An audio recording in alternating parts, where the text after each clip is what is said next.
thank you, Visa, and let's start talking about how we can implement a bot-powered ACE with .NET with single sign-on in Viva Connection. So let me briefly switch to a slide to explain you why we are talking about this topic, and then we will switch to the actual demo and see real code in action. So first of all, why bot-powered ACEs? The bot-powered ACEs are a technology that allows us to reuse our investments if we already created bots for Teams, for example, using the Teams toolkit or using Visual Studio and .NET framework rather than, as I said, Teams Toolkit and, for example, in Visual Studio Code, TypeScript code or something like that. So when we have a Teams bot and we want to reuse it to make it available also in the UI of Microsoft Viva Connection dashboard, we can create a bot-powered ACE. And when we do that, if we are targeting solutions where we want to have the user context, because, for example, we want to provide access to a backend API, whether it is the Microsoft Graph or a third-party API, we can do that on behalf of the user, and we can authenticate the user within the bot-powered ACE. And today, I'm going to show you how you can do that with single sign-on so that the user experience will be seamless. And from an end-user perspective, whether they are using the smartphone and tablet experience, or the mobile one, or the desktop one, they will simply be signed in, and they will simply be able to consume the functionality provided by the bot-powered ACE without any further need to do any specific action. So with a transparent single sign-on. So that said, let me move to the demo and let's see how we can do that. And first of all, let's start having a look at how a bot-powered ACE with single sign-on behaves in the Viva Connection dashboard. Here, for the sake of simplicity, I'm using the desktop experience of the Viva Connection dashboard, but you can do the same using the mobile one, as I said before. And here I have in the lower part of this dashboard, this card, this adaptive card extension for Viva Connection, which is welcoming my user. You see, welcome Paolo, and with my UPN. This card is able to do single sign-on and to retrieve my identity without any action from the user. In fact, if I edit this dashboard just for the sake of showing you what's going on, and I add a new card, of course, the demo effect is here and there. Okay, wonderful. Let me double check if the ngrok is still running. Sorry about that. Oops. And let me restart this guy. Oops. Okay, so let me see if it is just a matter of a timeout or something like that. Okay, the bot is running. And let me go back to my Viva Connection dashboard. And let me edit it. But at least you saw it running before, so it should be running again right now, and in fact it is. So sorry about that. So let me add my welcome card as I did before. And by adding this card to my dashboard, you can see that I don't need to do anything. I just see the user account of the currently connected user that is consuming my dashboard. How does it work? Well, this demo is available on GitHub and on the sample gallery as well, and you can already find the link in the chat of this meeting. And this is the demo that I'm going to show you. And here we have, first of all, the bot-powered ACE, which relies on a regular bot for Teams or for the bot framework. So if you go to Visual Studio in order to create a new solution and you choose to create an empty bot, what you will get will be the starting point for your .NET solution. Or, as I said, it could be an already existing one that you simply want to update. For the sake of being quicker in this demo, I already created a solution for you, which is the one that you can also download from GitHub. And in this one, what you need to do once you have a bot already created, you need to update the bot builder SDK to at least this version 4.22.9 in order to have all of the base types that you need to have full support for single sign-on and for bot-powered ACEs. Once you have done that, you need to register a bot in Azure. That's what I already did as well. So in my in my Azure environment, I have a bot, an Azure bot that I created. And in the configuration of the Azure bot, you have to configure that the endpoint for managing the messages targeting the bot will have to be the actual address of your target bot implementation, which in my case is the ngrok endpoint because I'm running it locally, as you saw previously. Now, from here, you can switch to the manage password section if you have a multi-tenant or a single tenant bot. You click on manage password and you will be brought to the actual Azure Entra ID application registered and backing your bot. In that application, you can take a note about the client ID and the target tenant, which we'll reuse later in this demo. And first of all, what you need to do is to go to the authentication section for the application backing your bot. And you have to configure a web platform, and you have to provide as the redirect URL for the web application, the URL used by the bot framework to implement the actual sign-in process. Plus, you need to enable the access token and ID tokens for this application authentication. Moreover, if you want to consume Microsoft Graph or any other API, in the API permissions, you will need to configure those permissions. So in order to have support for authentication and to get access to the user identity, I configure and granted the permission for OpenID, profile, email, and offline access. Plus, I decided to add support for the user.read delegated Microsoft Graph permission so that I can eventually use Microsoft Graph within my bot-powered ACE to read who the user is using Microsoft Graph indeed. So once you have done that, and once you have granted those permissions at tenant level, you need, in order to have support for single sign-on, you need to go to the Expose an API section of your application. And there, first of all, you need to configure a unique URI for your application following this pattern. So it has to be API as the moniker, followed by the host name that you are going to use to publish your bot-powered ACE. And in case you are using a dynamic URL, you will need to update it on the go while it will get updated. Sorry. And then you will also need to provide the unique ID, the client ID of the application that you are configuring the application unique URI for. Once you have done that, you have to configure a scope. And again, I already have a scope, which has to be the access_as_user. It can be for admin and users. You can provide whatever description and display name you like. Of course, it has to be expressive and meaningful, but can be whatever you like, and you need to enable it. Once you have done that, it is really important, if you want to have single sign-on in place, that you will pre-authorize the SharePoint online application, client extensibility application, to use this app and to have this permission scope granted. So by clicking on Add a Client Application, you need to provide the unique ID of this application, which I'm going to show you what it is, and you need to select this scope. What is this application? Well, if we go to the enterprise applications in our Entra ID tenant, this is the unique ID of the SharePoint Online Web Client Extensibility application. As you can see, this application ID is the GUID that I configure right here for the pre-authorized application.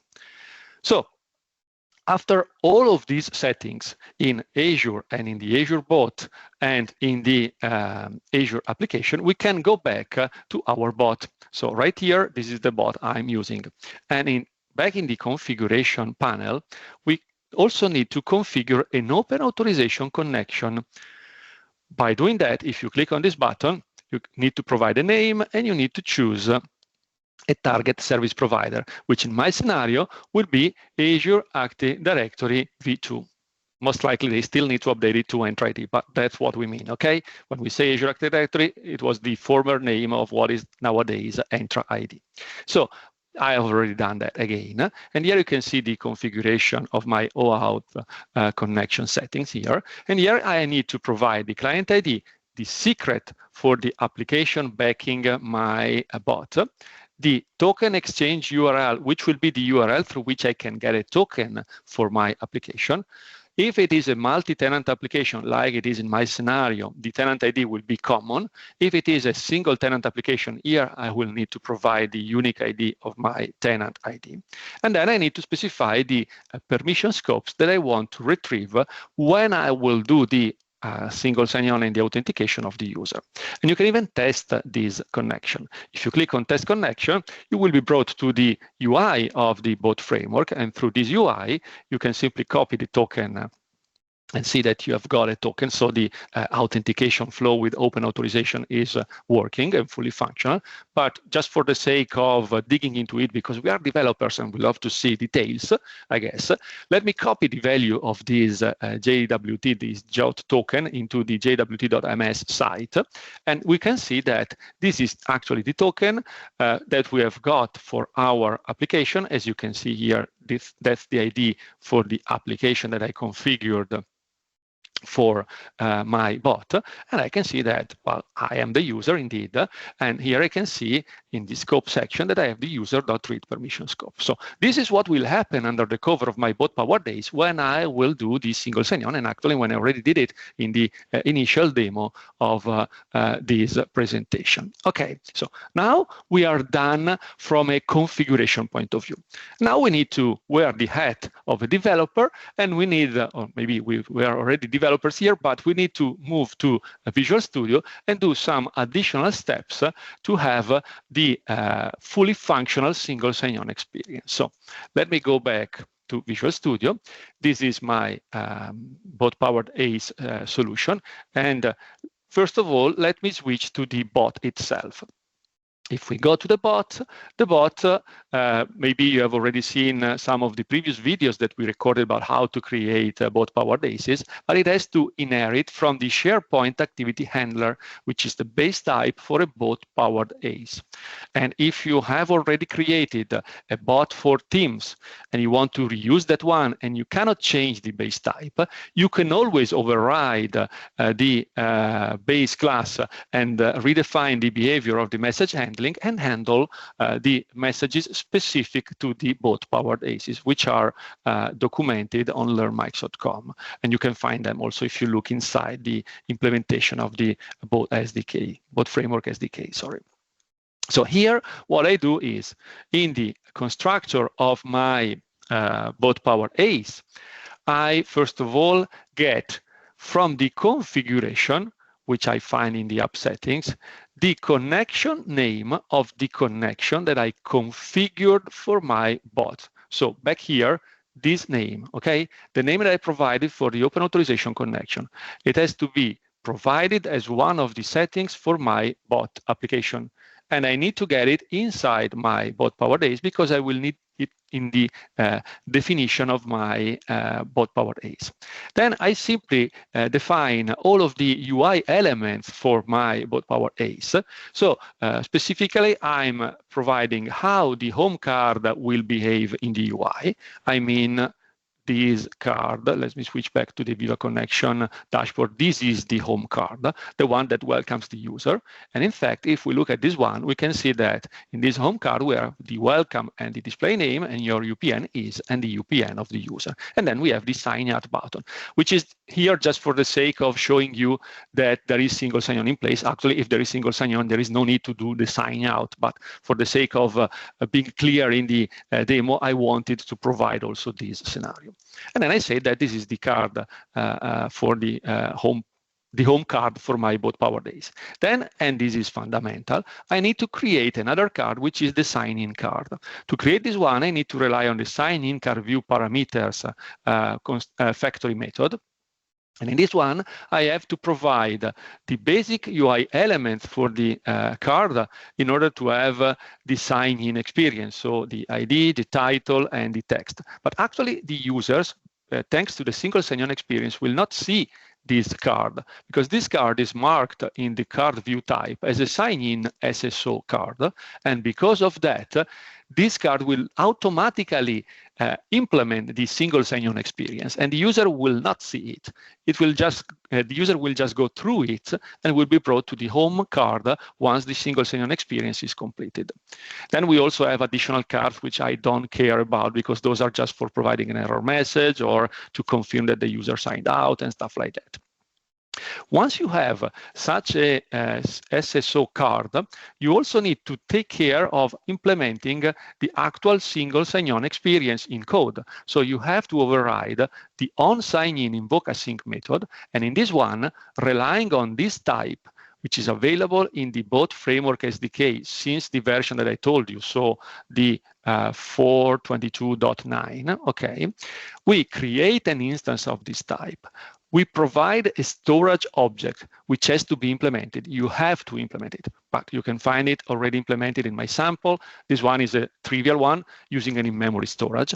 You need to implement the iStorage interface, and you can do whatever you want. You can use any kind of storage. This one relies on memory just for the sake of simplicity. And here I provide the storage, and here we are. We provide the connection name that has been configured in the bot, okay? Once we have it, we say object on turn async, and we provide the information about the current request. By doing this, we will have the single sign-on in place.